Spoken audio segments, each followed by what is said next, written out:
അല്പം കുരുമുളകൊക്കെ ചേർത്തു ഉണ്ടാക്കിയ കറി എന്താണെന്ന് വല്ലതും മനസ്സിലായോ? ഇതെങ്ങനെ ഉണ്ടാക്കിയതെന്ന് നമുക്ക് കാണാം. അപ്പോൾ എൻ്റെ ഒരു പുതിയ വീഡിയോയിലേക്ക് എല്ലാവർക്കും സ്വാഗതം. അവസാനത്തെ മേമ്പൊടിയായിട്ടാണ് കുരുമുളക് ചേർത്തത്. ബാക്കിയൊക്കെ എന്തൊക്കെയാണ് ചെയ്തതെന്ന് നമുക്ക് കാണാം. ഹലോ, എല്ലാവർക്കും നമസ്കാരം. എൻ്റെ ഒരു പുതിയ വീഡിയോയിലേക്ക് എല്ലാവർക്കും സ്വാഗതം. നമുക്ക് ഒരല്പം ചിക്കൻ റോസ്റ്റ് ഉണ്ടാക്കാം. അപ്പോൾ ആദ്യം ഞാനിതൊന്ന് കുക്കറിനകത്ത് വെച്ച് ആവി കയറ്റിയിട്ടാണ് വറക്കുന്നത്. നേരിട്ട് വറക്കുന്നതിനേക്കാൾ പെട്ടെന്ന് വറുത്ത് കിട്ടും.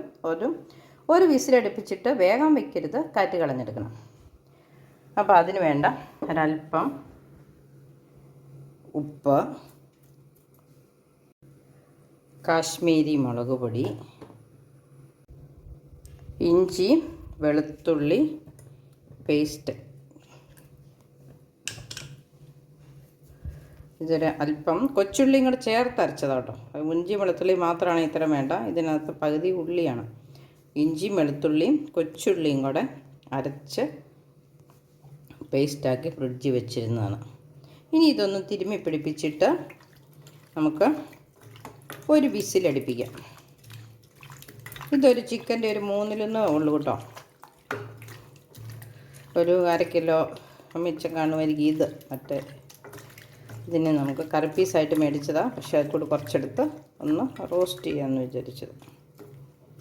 അപ്പോൾ ഇത്രയും സാധനങ്ങൾ ഇപ്പം ചേർക്കുന്നുള്ളൂ. എന്നിട്ടൊന്ന് വിസിലടിപ്പിക്കാം.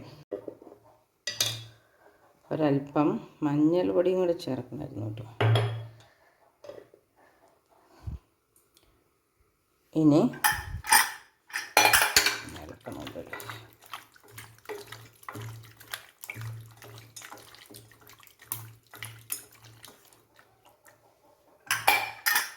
കുക്കർ അടച്ച് അടുപ്പത്ത് വെച്ച് ഒരു വിസിലടിപ്പിക്കാം.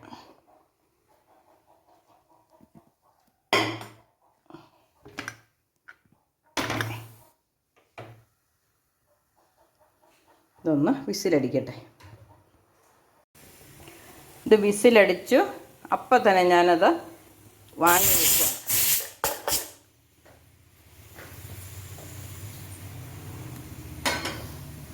ഇനി അതിൻ്റെ കാറ്റ് അപ്പം തന്നെ കളയണം.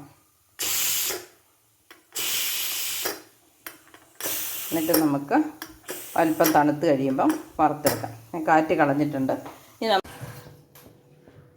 നമ്മുടെ ചിക്കന് തുറന്ന് നോക്കി കണ്ടോ. ഇനി ഇതൊന്ന് വറുത്ത് കോരാം. എന്നിട്ട് ഒരു ചട്ടി അടുപ്പത്ത് വെച്ചിട്ടുണ്ട്. വറക്കാനിടാം.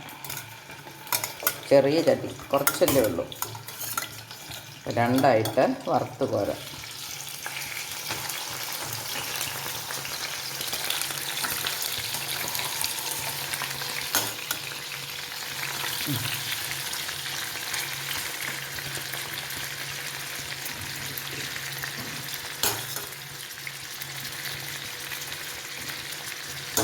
അപ്പോൾ ഇത് വറുത്ത് കോരിയിട്ട് ബാക്കിയും കൂടെ ഇട്ട് ചെയ്യാം. ചിക്കൻ ഇവിടെ നന്നായിട്ട് മൊരിഞ്ഞ് വന്നിട്ടുണ്ട്. അല്പം കണ്ടോ. പക്ഷെ എണ്ണ നോക്കിയാൽ നന്നായിട്ട് തെളിഞ്ഞിരിപ്പുണ്ട്. എണ്ണ ഇട്ട് അധികം കുറഞ്ഞിട്ടുമില്ല. അത് നമ്മൾ മസാല ഇട്ടത് കുറവാണ്. അതുപോലെ ഒന്ന് കുക്കറിൽ ഒന്ന് വേവിക്കുകയും ചെയ്തതാണ്. അതുകൊണ്ട് നന്നായിട്ട് മൊരിഞ്ഞ് വന്നിട്ടും എണ്ണ അധികം കുറഞ്ഞിട്ടുമില്ല. എണ്ണയ്ക്കകത്ത് എണ്ണ നല്ല തെളിഞ്ഞ് തന്നെ ഉണ്ട് തന്നെ. ഇതാണ് നമ്മൾ കുക്കറിനകത്തൊന്ന് വേവിച്ചിട്ട് വറുത്താലത്തെ ഗുണം. ഇല്ലെങ്കിൽ നമുക്ക് അകം വെന്തോക്കറി ആയോ എന്നോർത്ത് വരുമ്പോഴത്തേനും ഇതിപ്പം ഇനി ഇത് കോരി മാറ്റിയിട്ട് ബാക്കിയിടാം. ബാക്കി ഇങ്ങോട്ട് വറുത്ത് കോരാനായി. ഇനി നമുക്കിതും കൂടെ കോരിയിട്ട് ബാക്കി കാര്യങ്ങൾ നോക്കാം. 2 പ്രാവശ്യം വറുത്ത് കോരിയതാണേലും കണ്ടോ, എണ്ണയ്ക്ക് വലിയ കുഴപ്പമൊന്നുമില്ല. ഇനി നമ്മളിതിനകത്തോട്ട് ഇഞ്ചിയും വെളുത്തുള്ളി ഇടുവാണ്. ഒപ്പമാണ് ഇടുന്നത്.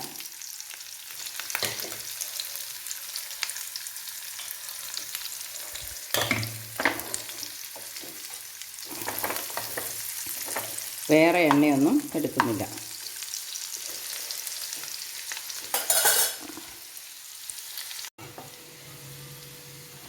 ഇഞ്ചിയും വെളുത്തുള്ളിയും ഒന്ന് മൂത്ത് അതിൻ്റെ ആ വെള്ളം ഒക്കെ ഒന്ന് വലിഞ്ഞിട്ടുണ്ട്.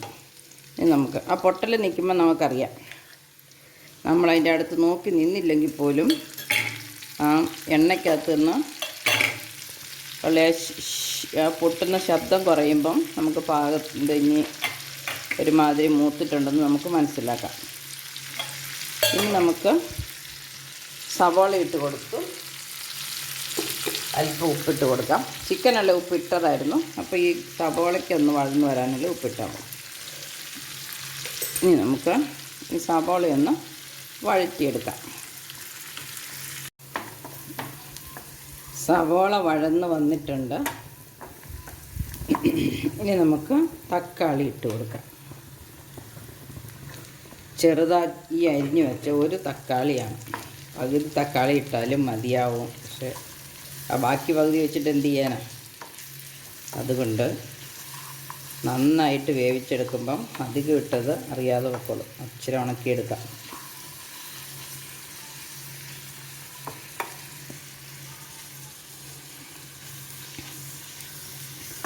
ഇതും നമുക്ക് ഒന്ന് ഇളക്കി തക്കാളി ഒന്ന് വെന്ത് വരട്ടെ.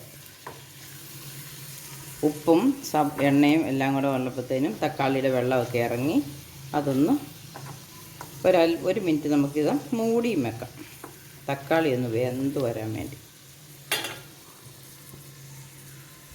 ഞാൻ മൂടി വെച്ചിരിക്കുമായിരുന്നു, നമുക്കൊന്ന് നോക്കാം. തക്കാളി ഒന്ന് വെന്തിട്ടുണ്ട്, പക്ഷെ അലിഞ്ഞ് ചേർന്നില്ല അല്ലേ. ഇപ്പോൾ ഒരു അല്പസമയം കൂടെ നമുക്ക് മൂടി വയ്ക്കാം, ഒന്ന് ഇളക്കിയിട്ട്.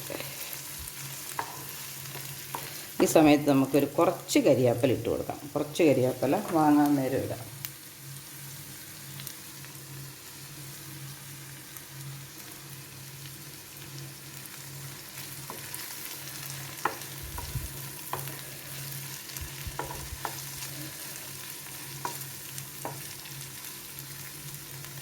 തക്കാളിക്കും സവാളയ്ക്കും ഉപ്പുണ്ടോ എന്ന് നമുക്കൊന്ന് നോക്കാം.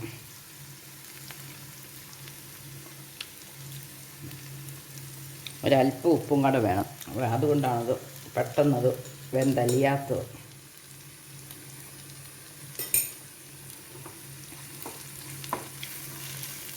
അലിയാതെ വെറുതെ കിടന്നാൽ നമുക്ക് മനസ്സിലാക്കണം ഉപ്പ് കുറവാണെന്ന്.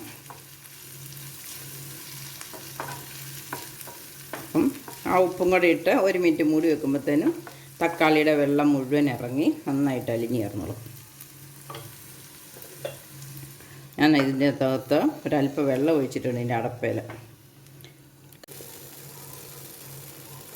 നമുക്കൊന്നോടെ നോക്കാം.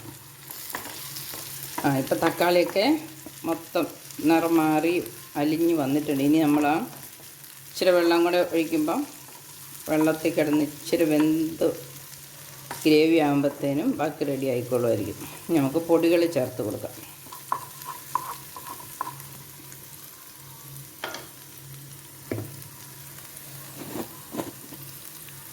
എന്നിട്ട് എടുത്ത് ഞാൻ ചിക്കൻ മസാല മീറ്റ് മസാല ഒന്നും ഉണ്ടാക്കിയതിരിപ്പില്ല, തീർന്നു പോയി. അപ്പോൾ ഒരു സ്പൂൺ മുളക് പൊടി, കാശ്മീരി മുളക് പൊടിയാണ്, അത് അത്രയും ധൈര്യമായിട്ട് ഇട്ടത്. അതിൻ്റെ ഒരു 1/3 മല്ലിപ്പൊടി,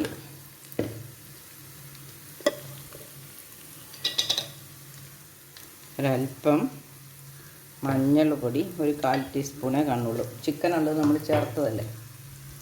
പിന്നെ ഗരം മസാല എൻ്റെ അടുത്തുണ്ട്, അതിൻ്റെ 1 സ്പൂൺ ഇടണം, അല്ല ഒരു ടീസ്പൂൺ ഇടണം. അതിൽ പകുതി നമ്മളിപ്പോൾ ഇടുവാണ്, പകുതി വാങ്ങാൻ നേരം ഇടാം. ഇനിയും കുരുമുളക് പൊടി അതുപോലെ നമ്മൾ ചേർക്കുന്നുണ്ട്, അതും ഒരല്പം ഇപ്പോൾ ഇടാം, ബാക്കി നമുക്ക് വാങ്ങാൻ നേരം ഇടാം.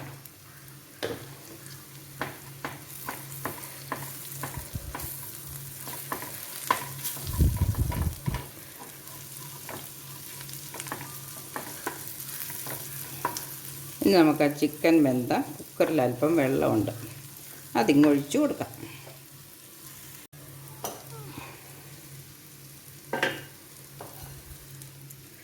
ഒട്ടും വെള്ളം വെക്കാതെ ചിക്കൻ വേവിച്ചാലും. ഇനി ഇത് നമുക്ക് കറിയിലേക്ക് ഒഴിച്ചു കൊടുത്ത് ആ പാത്രത്തിൽ വെച്ച് ബാക്കി കാര്യങ്ങൾ റെഡിയാക്കാം.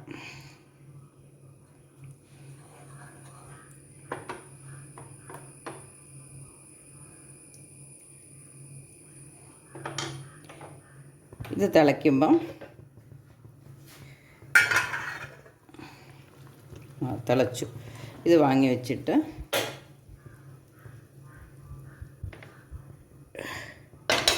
വറുത്ത് വെച്ചിരിക്കുന്ന ചിക്കൻ അതിനകത്തേക്ക് ഇത് ഒഴിച്ചു കൊടുക്കാം. ഞാൻ പാത്രം കൂടെ ഒന്ന് കഴുകി ഒഴിക്കാം.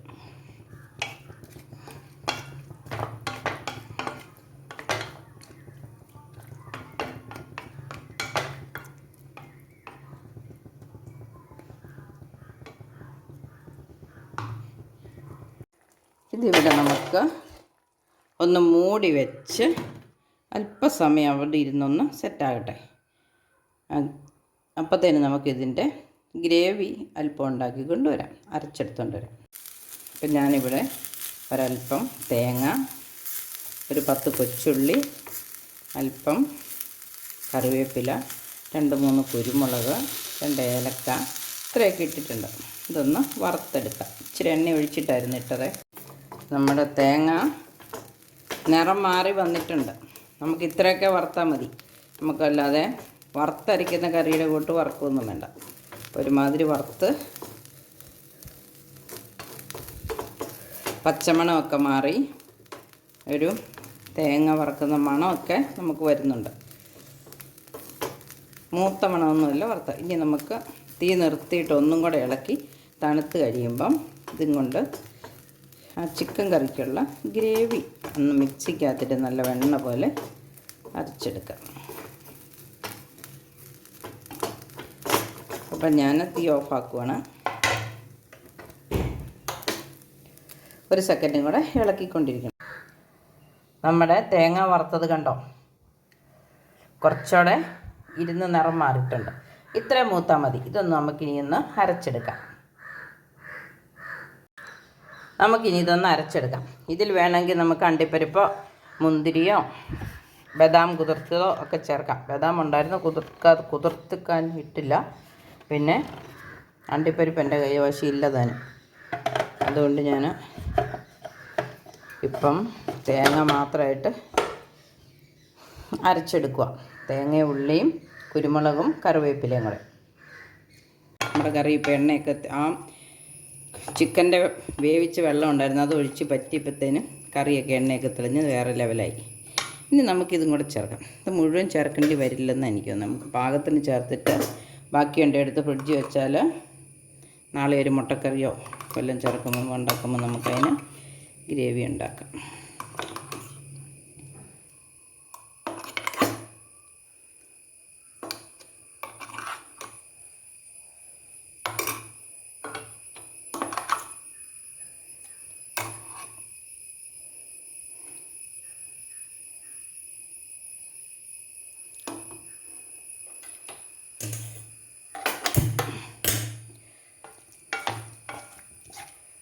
നമ്മുടെ ചിക്കൻ റോസ്റ്റ് ഇവിടെ റെഡി ആയിട്ടുണ്ട്.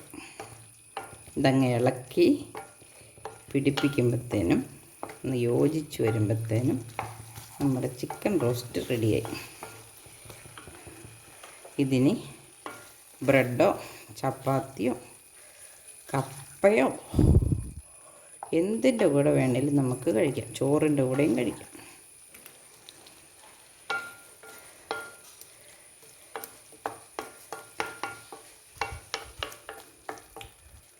അല്പം കൂടെ ചേർക്കാൻ തോന്നുന്നില്ല.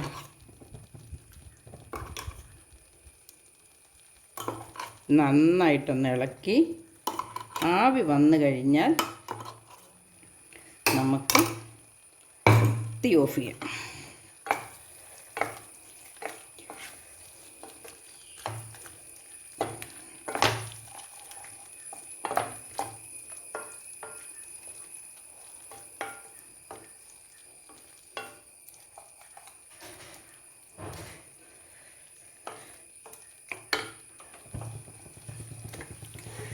തീ കുറഞ്ഞായിരുന്നത്. ചട്ടി അല്പം തണുത്ത് പോയായിരുന്നു തോന്നുന്നു ഗ്രേവി ഉണ്ടാക്കാൻ പോയ സമയത്തിന്. അപ്പം നമുക്ക് ഇനി തീ കുറച്ച് വെച്ച് 1 മിനിറ്റ് ഇളക്കിയിട്ട് 2 മിനിറ്റ് മൂടിയും കൂടെ വെച്ചാൽ നമ്മുടെ കറി റെഡി. നമുക്ക് ഇച്ചിരി കരിവേപ്പില ചേർക്കാനുണ്ട്, അതും കൂടെ ചേർക്കാം.